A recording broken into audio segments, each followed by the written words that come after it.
Diabetes, ये शब्द सुनते ही हमारे दिमाग में क्या आता है? चीनी, मीठा, आलू, चावल, यही सब ना। लेकिन सोचिए, अगर इसकी असली वजह, इसकी जड़ कुछ और ही हो। आज हम स्ट्रेस और डायबिटीज के बीच के एक ऐसे कनेक्शन को समझेंगे जो शायद आपके सोचने का तरीका ही बदल दे। तो आइए सीधे मुद्दे पर आते हैं। ये है वो बड़ा दावा। डायबिटीज की शुरुआत चीनी से नहीं, स्ट्रेस से होती है। ये एक ऐसी बात है जो हेल्थ के बारे में हमारी सारी समझ को हिला सकती है। तो सवाल ये है कि क्या इस दावे में कोई दम है? चलिए इसके पीछे की साइंस को थोड़ा खंगालते हैं। आमतौर पर जब भी डायबिटीज की बात होती है तो सबका ध्यान फौरन खान पान पर चला जाता है। पर क्या हम सही जगह देख रहे हैं? असली प्रॉब्लम को समझने के लिए हमें थोड़ा थोड़ा और गहरा जाना होगा। ज्यादातर लोग मीठा और कार्ब्स को ही इसका विलन मानते हैं, लेकिन असली कहानी तो शरीर के अंदर चल रही है। मतलब ये प्रॉब्लम खान पान से जुड़ी उतनी नहीं है जितनी कि हार्मोनल है, और ये इस बीमारी को देखने का एक बिल्कुल नया नजरिया है। तो होता क्या है जब हम स्ट्रेस में होते हैं? देखिए, हमारे शरीर के अंदर एक बिल्ट इन अलार्म सिस्टम है, पर जब ये अलार्म लगातार दिन रात बजता रहता है तो ये हमारी पूरी बायोलॉजी को ही बदल कर रख देता है। आइए देखते हैं कैसे। इस पूरी कहानी का मेन कैरेक्टर है कॉर्टिसोल, हमारा स्ट्रेस हार्मोन। ये हमें खतरों से बचाने के लिए बना है, फाइट या फ्लाइट के लिए। लेकिन जरा सोचिए, अगर ये इमरजेंसी अलार्म कभी बंद ही ना हो तो? आजकल का जो क्रॉनिक स्ट्रेस है ना, वो शरीर को एक परमानेंट सर्वाइवल मोड में डाल देता है, और बस यहीं से सारी गड़बड़ शुरू होती है। तो ये जो सर्वाइवल मोड है, ये शरीर के अंदर एक चेन रिएक्शन शुरू कर देता है। एक ऐसा रिएक्शन जो सीधे स्ट्रेस को हमारे ब्लड शुगर से जोड़ता है। चलिए इस पूरे प्रोसेस को एक एक करके स्टेप बाय स्टेप समझते हैं। इस चेन रिएक्शन के सेंटर में है इंसुलिन रेजिस्टेंस। इसे समझना बहुत बहुत जरूरी है।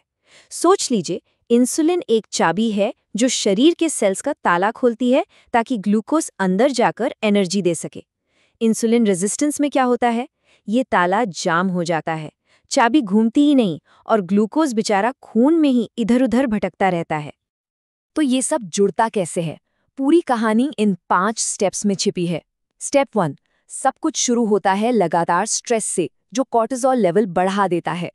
स्टेप 2, फिर ये बढ़ा हुआ कॉर्टिसोल लिवर को एक पैनिक सिग्नल भेजता है, डेंजर, खून में और शुगर डालो जल्दी, भले ही आपने कुछ मीठा ना भी खाया हो। स्टेप 3, इस एक्स्ट्रा शुगर को हैंडल करने के लिए शरीर और ज्यादा इंसुलिन बनाता है, लेकिन सेल्स इस ओवरलोड से परेशान हो जाते हैं और इंसुलिन को इग्नोर करना शुरू कर देते हैं। यही है इंसुलिन रेजिस्टेंस। स्टेप 4, धीरे धीरे इसके लक्षण शरीर पर दिखने लगते हैं। और आखिर में स्टेप 5, खून में शुगर का लेवल हमेशा हाई रहने लगता है, और यही हालत आगे चलकर डायबिटीज बन जाती है। और ये सिर्फ कोई थ्योरी नहीं है, इसके असर शरीर में महसूस होते हैं। जब सेल्स को एनर्जी नहीं मिलती तो हमेशा थकान रहती है, दिमाग को लगता है कि और खाने की ज़रूरत है, जिससे हर वक्त भूख लगती रहती है, और शरीर इस एक्स्ट्रा शुगर को फैट में कन्वर्ट करने लगता है, खास करके पेट के आसपास। तो अब तक हमने जो भी अलग अलग कड़ियाँ देखी हैं, वो मिलकर क्या तस्वीर बनाती हैं? चलिए इन सभी पीसेस को जोड़कर देखते हैं कि इस प्रॉब्लम का असली फॉर्मूला क्या है। तो ये है वो जड़ का फॉर्मूला, एकदम सीधी लाइन में। स्ट्रेस, जिससे होता है हाई कॉर्टिसोल, हाई कॉर्टिसोल से होता है इंसुलिन रेजिस्टेंस, इंसुलिन रेजिस्टेंस से होता है हाई ब्लड शुगर, और लंबे टाइम तक हाई ब्लड शुगर बन जाता है डायबिटीज। ये एक सिंपल, सीधी और काफी खतरनाक चेन है।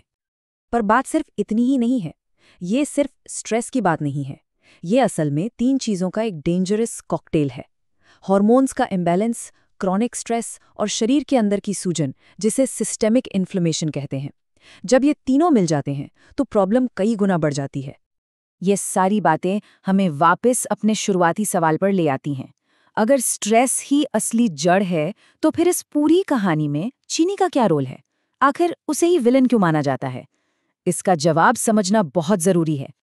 इसको ऐसे समझिए, चीनी ट्रिगर है, लेकिन स्ट्रेस असली जड़ है। मतलब स्ट्रेस ने शरीर के अंदर आग लगाने के लिए माहौल पहले ही तैयार कर दिया था। बॉडी शुगर को ठीक से हैंडल करने की ताकत खो चुकी थी। ऐसे में जब चीनी खा ली जाती है तो वो बस एक चिंगारी का काम करती है, आग तो पहले से ही लगी हुई थी। तो आखिर में ये सब एक बहुत बड़े सवाल पर आकर रुकता है। अगर असली जड़ शरीर के अंदर का स्ट्रेस है, तो क्या हमारा हेल्थ को देखने का पूरा नजरिया ही गलत है?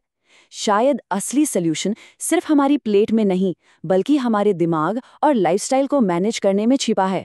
ये एक ऐसा ख्याल है जिस पर सोचना जरूरी है।